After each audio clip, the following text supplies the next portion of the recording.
আসসালামু আলাইকুম।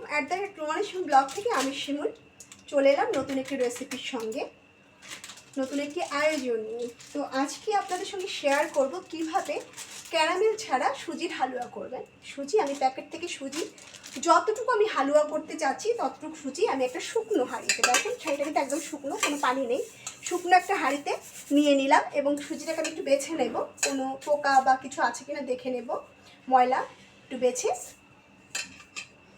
আমি এটাকে চুলায় দিয়ে দেব।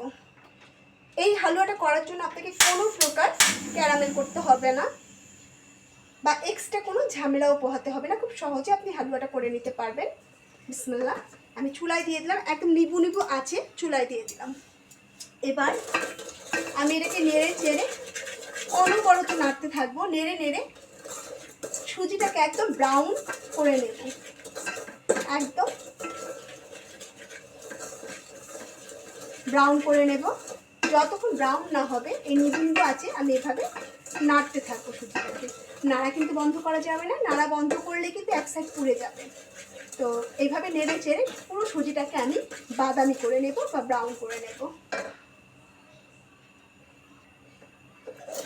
ভাজতে ভাজতে একটা সময় দেখবেন এরকম বাদামি রং হয়ে গেছে, পুরোটাই বাদামি একটা রঙে চলে এসছে। এই অবস্থায় আমি এটাতে পানি দিয়ে দেব, অনেকটা পানি, আমি প্রায় অনেকটা পানি দিয়ে দিয়েছি। আমি অনেকটা পানি দিয়ে দিয়েছি এবং এবার এটাকে আমি বলক তুলব।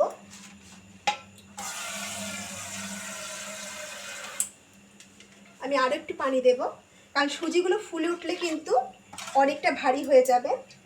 তো দেখেন সুজিগুলো ব্রাউন করার কারণে কিন্তু অটোমেটিক্যালি কি সুন্দর ব্রাউন একটা রং হয়ে গেছে, পানিটাও ব্রাউন হয়ে গেছে। তবে খেয়াল রাখতে হবে সুজি যেন পুড়ে না যায়, এটা খুব ইম্পর্ট্যান্ট একটা টিপস। সুজি পোড়া যাবে না বা পুড়ে গেলে কিন্তু ওটা হবে না। এবার নেড়ে চেড়ে এটাকে বলক তুলব, বলক ওঠা পর্যন্ত অপেক্ষা করব। দেখেন সুজিটা কিন্তু অলমোস্ট ফুটছে, ঠিক আছে, ফুটবে এবং ঘন হবে, এটা কিন্তু ফুটতে থাকবে এবং ঘন হতে থাকবে। এই পর্যায়ে আমি চিনি দেবো। চিনিটা হচ্ছে যার যার পছন্দ মতো, এখানে মেজারমেন্টে তেমন কিছু নাই, আপনি যতটুকু টেস্ট বার অনুযায়ী দেবেন, যে যতটুকু চিনি খেতে পছন্দ করেন সে ততটুকু চিনি দেবেন। আমি কতটা চিনি দিয়ে অপেক্ষা করব যে চিনিটা হয়েছে কিনা দেখার জন্য। চিনিটা গলবে, তারপর বোঝা যাবে। দেখেন অনেক ঘন হয়ে গেছে, ঠিক আছে, সুজিটা আরও ঘন হয়ে যাবে। আমরা এবার চিনিটাকে সুন্দর করে গালিয়ে নেব বা গলিয়ে নেব। দেখেন আমি কিন্তু নাড়তে থাকবো এবং দেখবো সুজিতে চিনিটা ঠিকঠাক হয়েছে কিনা। এই পর্যায়ে আমি একটু চিনিটা একটু চেক করব। দেখেন একটা জিনিস, ইম্পর্টেন্ট একটা জিনিস, দেখেন এখন কিন্তু সুজি আর পানি আলাদা আছে, ঠিক আছে।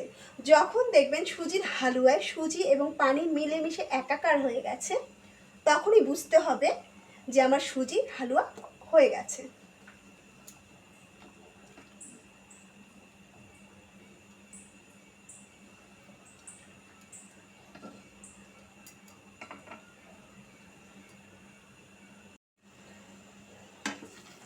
তো অনেকটাই ঘন হয়ে এসছে আমার হালুয়া। এই পর্যায়ে আমি চিনিটা দেখব। আমি আর চিনি দেবো না, আমার চিনি অলমোস্ট হয়ে গেছে। তবে এটা খেয়াল রাখতে হবে চিনিটা কিন্তু নামানোর পর একটু বাড়বে এবং হালুয়াটা আমার আরেকটু ঘন করব আমি। এই পর্যায়ে আমি একটু হালুয়াটা নামিয়ে রাখলাম। 1 টেবিল চামচ ঘি নিয়েছি আমি, 1 টেবিল চামচ ঘি নিয়েছি। ঘিটাকে চুলায় দিলাম, একটা এলাচ ধুয়ে নিয়েছি আমি দিয়ে দেব এবং ধুয়ে রাখা কিছু কিশমিশ দিয়ে দিব আমি ঘিয়ের মধ্যে। আপনারা চাইলে বাদামও দিতে পারেন কুচি করে, বাট আমি বাদাম দেবো না, আমি শুধু কিশমিশই দেবো। এই একটু নেড়ে চেড়ে যখন আমার কিশমিশগুলো ফুলে উঠবে, তখন বুঝতে হবে যে আমার কিশমিশগুলো ভাজা হয়ে গেছে। খুব অল্প আছে এই কাজটা করতে হবে, না হলে কিন্তু কিশমিশগুলো পুড়ে যাবে। তো দেখেন আমার কিশমিশগুলো মাশাআল্লাহ খুব ফুলে উঠছে। আশা করি দেখতে পাচ্ছেন কিশমিশগুলো এরকম ফুলে ফুলে উঠেছে। প্রত্যেকটা কিশমিশ কিন্তু খুব ভালো রকমের ফুলে গেছে। আমার কিশমিশ ভাজা হয়ে গেছে। আমি এটা হালুয়াতে ঢেলে দেব। বিসমিল্লাহ, হালুয়াতে ঢেলে দিলাম।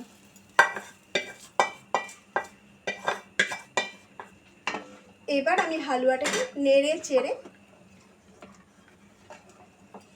মিশিয়ে নেব এবং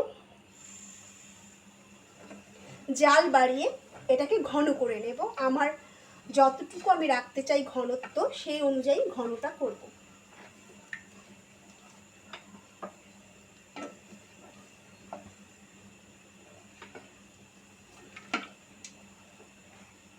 আমি একটু পাতলা রাখবো, যেহেতু আমরা একটু পাতলাই খেতে পছন্দ করি, তো সেই জন্য হালুয়াটা আমি একটু পাতলা রাখবো। তারপরে প্রয়োজন মতো ঘন করে নিতে হবে।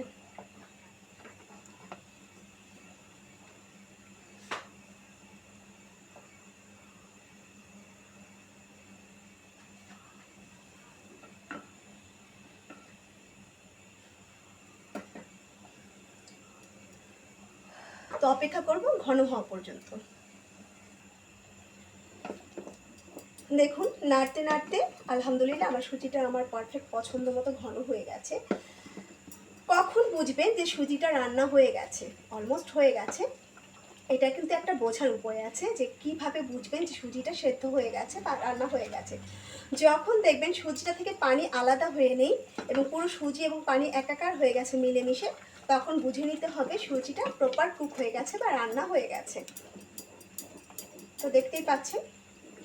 আরেকটা কথা না বললেই নয়, সুজিতে কিন্তু অবশ্যই ঘি দিয়ে আপনাকে ফোড়নটা দিতে হবে, অন্য কিছু দিয়ে কিন্তু হবে না। তেল বা মাখন কিন্তু ব্যবহার করা যাবে না, আপনাকে ঘি ব্যবহার করতে হবে।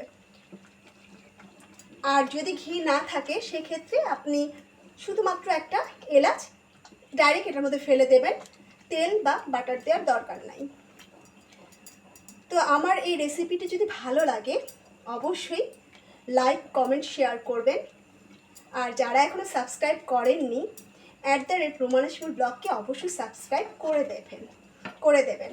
তো আজকে এ পর্যন্তই, আবার দেখা হবে নতুন কোনো আয়োজন নিয়ে, নতুনভাবে, একই চ্যানেল @রুমানা শিমুল ব্লগে। তো আমি শিমুল আজকের মতো বিদায় নিচ্ছি। আমার দেখেন সুজিটা আলহামদুলিল্লাহ ঘন হয়ে গেছে, আমি এর চেয়ে বেশি ঘন করবো না, কারণ নামানোর পর করে সুজিটা আরেকটু ঘন হয়ে যাবে, আরেকটু ঘন এমনিতেই হয়ে যাবে।